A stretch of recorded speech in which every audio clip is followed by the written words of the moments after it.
Bismillahirrahmanirrahim. Ijma ulama, sepakat ulama. Barang siapa yang menganggap ada orang boleh keluar dari syariat Nabi Muhammad, maka dia orang kafir, bukan orang Islam. Makanya barang siapa mengatakan agama terbagi menjadi syariat dan hakikat, barang siapa sudah sampai hakikat tidak perlu lagi ibadah, ini orang bukan orang Islam. Keluar dari syariat Nabi Muhammad SAW. Barang siapa menganggap seorang boleh keluar dari syariat Nabi Muhammad meskipun dalam sebagian juz'iyah, hanya sebagian perkara, oh kalau zakat saya berzakat, untuk solat saya keluar dari syariat Nabi Muhammad, saya punya cara solat sendiri, ini bukan orang Islam. Apalagi kalau dia keluar secara total dari seluruh syariat Nabi Muhammad. Sedangkan dia berkeyakinan boleh keluar dari sebagian syariat Muhammad, dia bukan orang Islam. Syahadanya batal. Kenapa? Dia telah mengingkari Muhammad sebagai utusan Allah Subhanahu wa taala. Apalagi kalau dia meyakini boleh keluar secara total, saya sudah sampai hakikat, maka saya tidak perlu solat. Kita bilang, ya akhi, mana yang lebih tahu hakikat, kau atau Nabi Muhammad? Nabi Muhammad SAW tahu hakikat, dia tetap solat.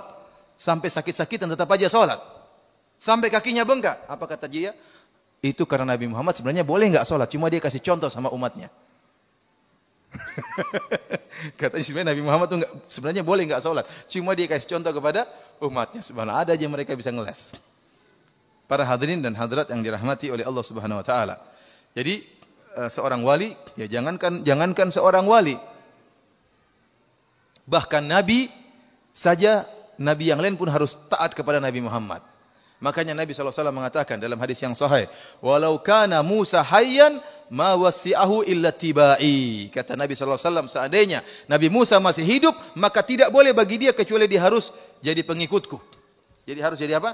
Pengikutku. Nabi Musa kalau masih hidup, dia harus ikut Nabi Muhammad SAW. Dan Allah telah mengambil janji dari para Nabi. Kalau datang Nabi Muhammad, latansurunnahu. Kalian akan tolong Nabi tersebut. Kalian harus beriman kepada Nabi tersebut dan harus menolong Nabi tersebut. Oleh karenanya, Nabi Isa alaihissalam tatkala turun di akhir zaman, dia tidak punya syariat sendiri, tidak. Dia mengikuti syariat Nabi Muhammad. Bahkan dia solat di belakang salah seorang dari umat Muhammad, dia solat di belakang Imam Mahdi. Imam Mahdi sudah jadi imam, dia tidak mau. Dia mundur, kemudian jadi makmum di belakang siapa? Imam Mahdi. Padahal dia seorang Nabi. Namun tatkala dia turun di zamannya umat Muhammad, maka dia mengikuti syariatnya umat siapa? Syariatnya Nabi Muhammad sallallahu alaihi wasallam. Itu saja para nabi ikut Nabi Muhammad sallallahu alaihi wasallam. Kemudian datang kalau wali, maka boleh keluar dari syariat Nabi Muhammad. Ini makanya ini wali syaitan. Ini wali syaitan, wali yang seperti ini.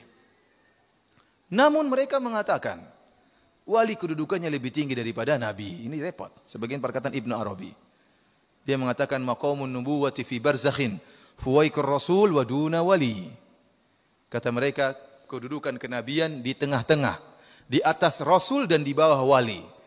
Jadi menurut orang-orang sufi yang paling tinggi wali, kemudian nabi, baru kemudian apa?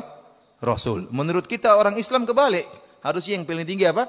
Rasul. Baru kemudian nabi, baru kemudian apa? Wali. Kenapa mereka mengatakan wali lebih tinggi daripada nabi? Dalilnya Khidir.